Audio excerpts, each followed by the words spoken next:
podcast that takes writing, tries to make it a little bit easier, but not completely easy. I am one of your hosts, Mary Mascari.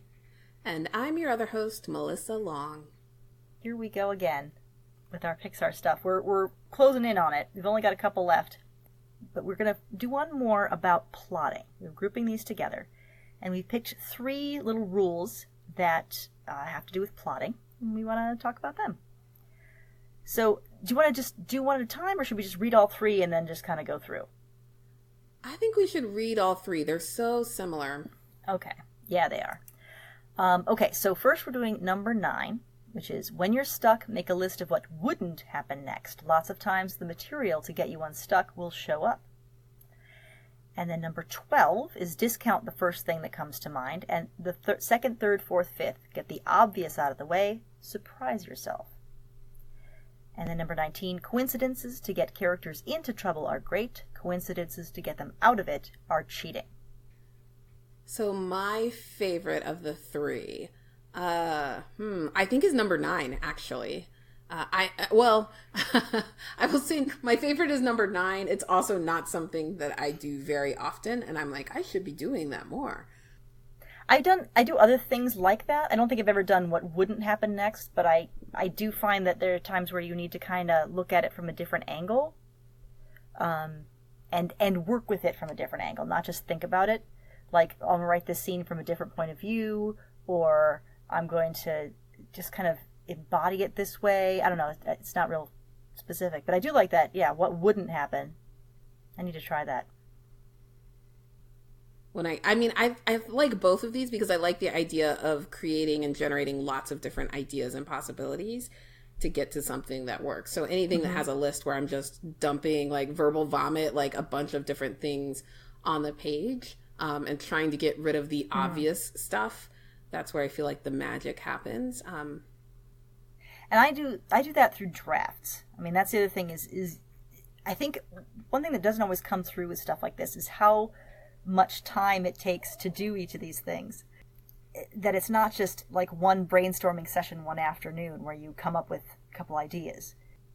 I mean, maybe it is, but it doesn't have to be. It could also be, at least for me, I do different drafts. I'll write a scene that's like this, and like, okay, well, that was cool, but let's try this way, and let's try this way. And I write like piles and piles of scenes, and that's my brainstorming, because the ideas flow better when my fingers are tapping the keys. Yeah, that's a good point. So I think everybody has their own unique style and vibe of like, how do they get into the groove of not letting that editor, censor them into and restrict their ideas. And so for some folks, like the free writing process, I know I've written by hand in instances where I need to do a scene, but I don't want to feel like I'm committing to it. Like if I'm writing it by hand, then I feel like, I'm just playing around, just jotting some thoughts down, seeing where it goes. And if I really like it and I'm like, this is the one, then I'll go and I'll type it and actually put it in some kind of manuscript form.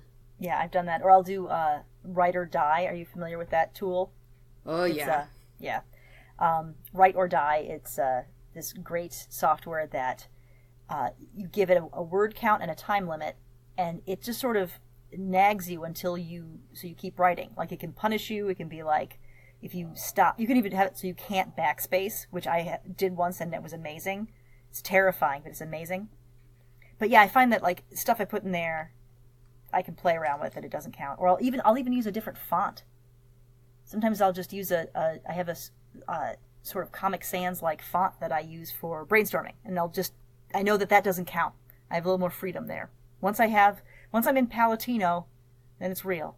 But you got to play these little games with yourself to try to make your brain. I mean, because you're working your brain very hard to write a story, so you gotta limber up. You gotta try these tricks. In Write or Die, do you use the kamikaze mode, where it like eats your words? I've never used that. I'm scared of it.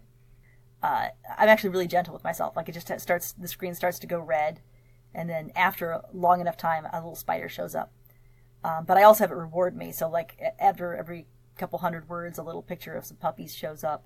So I'm kinder to myself. I'm too much of a wuss. I can't do that. Yeah. But have you ever done the thing where you can't backspace? I haven't, no. It's nuts. Because you keep trying to backspace and you can't, so you just sort of build on what you did. And it's very freeing. I don't think I could do it for long, but, you know, again, if you get stuck, try different things. Look at it different ways. Stand on your head.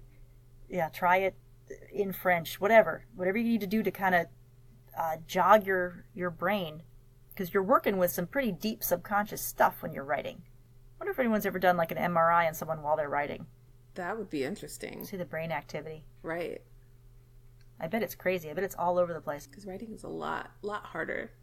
Like, it's strenuous. I think people think, oh, you're just sitting there, you're just holding a pen or typing on a keyboard.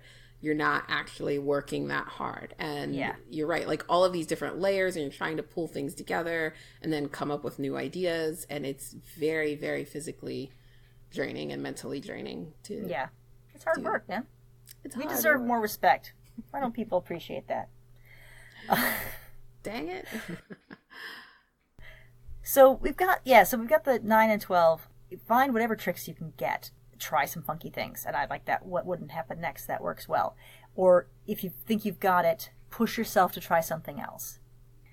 Now 19 is related, but not exactly the same. It's coincidences to get characters into trouble are great. Coincidences to get them out of it are cheating. And as soon as I said that, I'm like, oh, okay, yeah, that makes sense. But I had never thought of it that way.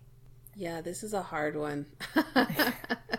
I mean, it's a hard one to do because, you know, how they tell you, oh, like, you should torture your characters and you make everything impossible for them. And you want all of these sort of, like, things to build and the stakes to rise and the obstacles to get greater as you're going along through your story. And I think that gets to the first half of this statement, right? Yeah. In that you can use coincidences or things that are like, oh, that seems odd that this other thing just happened to happen or occur at the same time. It's easy to build all of that momentum, and then you're like, crap, now I have to solve it. That's the worst thing. See, I think I'm easy on my characters, not because of any great care for my characters, but because I don't know if I'll be able to figure out how to get it out of it. But what I have learned over time is that I will eventually. And if I don't know right away how to get out of it, that means the reader won't either. If I know how it's going to solve while I'm writing, it's going to be crystal clear and therefore very predictable. But if I don't know while I'm writing, and I have to go sit and think about it and try a couple different ways, you're going to have a little more surprise, a little more sophistication in your plot. Yeah. Well, let me tell you where this gets me, though, is in science fiction and fantasy novels where you have world building, or I should say fantasy, where you have magical systems. Oh my goodness. And you've set these rules, and then suddenly there's an exception to the rule, or there's a, if you have this stone or this charm or this spell, like, it breaks the rules of the world that you set up. To me, that's cheating. And it's not as satisfying as having your character overcome or solve it within the rules that you've already established at the beginning of the story. Magic can be really careful. You can get a big Deus Ex Machina out of magic, because it's not, it's anything.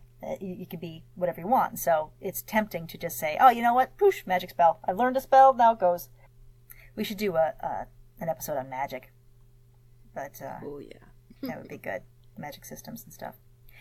Now, the one exception I'm going to have to this rule is if you're beating up on your character a lot, like if they're just bad luck, I think you can have a little mercy on them every once in a while. And then what I'm thinking about is Indiana Jones, where he has such bad luck for the whole thing, and then every once in a while, it'll turn his way. And it's like, oh, great. And that's really nice. That I think that's earned because there's so much piled on him that he earns that little quick respite. So I think you can get out of it like sometimes. Yeah, and that's a good point, because I think when I say, like, oh, are we beating up on your character? We're like giving them all these obstacles, and there's all this sort of bad luck things happening to them in the first and second act, maybe even the third act. Yeah. What I tend to do, because I get really frustrated when my main character is losing all the time. Yeah. Because I love powerful characters. So like I want to see them win. That's what keeps me invested. I want people who are like experts and like, Katniss Everdeen and like Hunger Games. Like I want to see their little victories along the way. So I feel like there's really a challenge, but there's somebody who has the skills to overcome like whatever obstacles they're facing. And Yeah, so sometimes it I've feels had hopeless. to change it.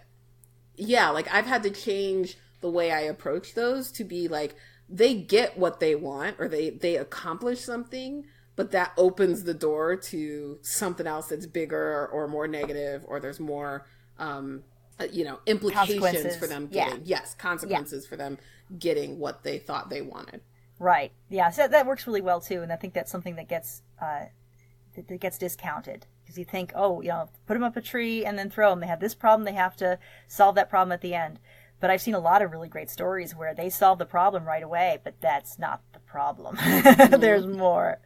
And yeah, I don't want to see someone just fail and fail and fail. I want to see some strength, some hope. And so, yeah, you need to put those in every once in a while. I think that's one of the things that turned me off from Game of Thrones, is that I just couldn't see how anyone would ever be happy in this world. I just didn't like it. But other people do.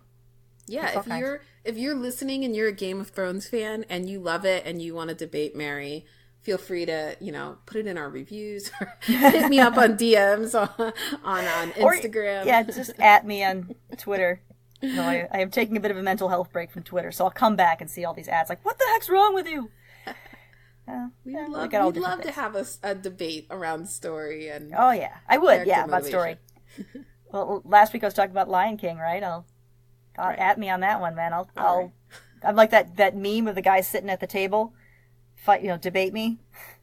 Yeah. Mine which other classics? Like what other like best-selling blockbuster franchise do you want to attack next? Star Wars prequels. Yeah, I have. I know, but yes, that's not as particularly controversial. But yeah, no, nobody cares about the prequels. Ewan McGregor's hot though, so that was good. Natalie Portman's gorgeous in it, so that's good. Pretty people. Eye candy. Yeah. Something to be said for that. Not something you can really do in a novel. All right. Is there anything else we want to talk about? I think we've kind of got this. Yeah, I think we have. I mean, I want to go back to something that you said about the time commitment here and encourage folks to take as much time as they need. So, like you said, it may not be one sitting or one session. It may be that you draft. It may be that, yes, like you should be able to come back to this and figure it out and play with it. And then in 2 weeks, you might be like, actually, I looked at this and none of this is right. And I want to change it. And it's okay to do that. It's part of the process. It's absolutely normal. It's good, because that means the idea is growing. Now, when you're in trouble when you start just going in circles, where you're throwing everything away every time, that might mean something else is happening. If, like, you write this and you throw it away, and you write it and you throw it away, it's just like you don't keep anything, that might mean that you don't really know what you're trying to do. You might need to back up and kind of think about it a little bit, or see if you're just being too critical on yourself. That could be a thing, too. Mm-hmm. But, yeah, I can't tell you. Like, I write very, very uneconomically, where I'll have whole sections, whole scenes, where just, like, whole areas, subplots that just go on, and they just don't even... There's no glimmer of them in the final thing. And I didn't waste that time. It just wasn't there. But that I needed to do that so that I could get to the other stuff. So, that was the second thing that I discounted. But I had to write a lot to even get there. And that's fine. There you go. So write a lot. Yeah, it's not wasted time. We say that all the time.